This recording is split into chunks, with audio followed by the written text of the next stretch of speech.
Welcome back, folks. As you can tell, I'm out here in the shop. If you haven't noticed, I tend to spend a heck of a lot of time out here. One thing I'm going to show you today is sort of a two-part thing. It's an old part and it's a new part.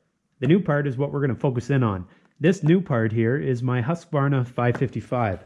This thing's been around the block and come back swinging. I've had this thing for just about 2 years now, and I've had it cutting in all types of conditions. Why is that great? Well, if you live in an area where you have a varied climate like we do here in Central Ontario, Canada, you need a chainsaw that's going to perform. We have temperature swings here, and you may have heard me say it before, all the way down to like -40, -35 Celsius, all the way up to +35 Celsius.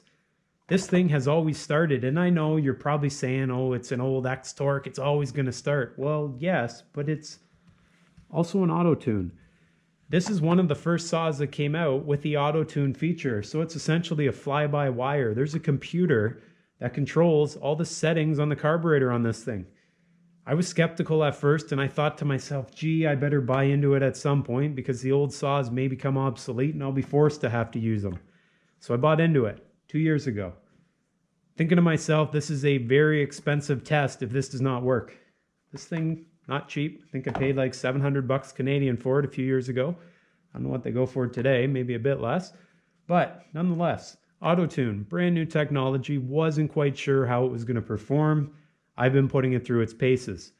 I'm not a professional logger, but I tend to cut a lot of wood. I heat my home with wood, and I also cut a lot of wood for the sawmill and all the other projects I've got going on. So this thing definitely gets a lot of use. What do I do to keep it going? Well, besides just putting good fuel in it, I get about 91 octane fuel. I mix it 50-1 and putting in bar oil. Besides those basic things and maybe a fresh air filter from time to time, I've done nothing to this. This thing sits out in the snow, as you saw. It gets a ride all the time on the snowmobile, the tractor, the ATV. It's out banging around, doing all kinds of things. But one thing it's not doing is not performing. This thing has been solid. The Autotune, although I was skeptical at first, has definitely proven itself to me, and it's going to keep itself around because I told myself when I bought it, if this thing turns out to be fishy, maybe a bit finicky, I'm getting rid of it.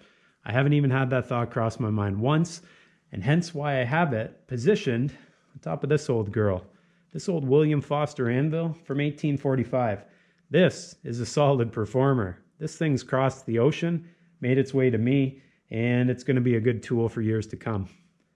That's exactly how I feel about this Husqvarna 555. I think this is going to be a good tool for years to come.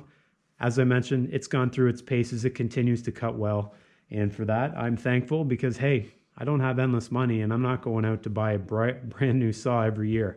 So if this thing didn't perform, I'd be out 700 bucks, and I wouldn't be too happy.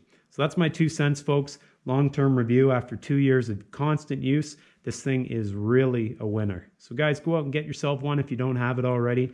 And for all those steel people, well, you guys probably have good saws too. I've just not have the opportunity to use them.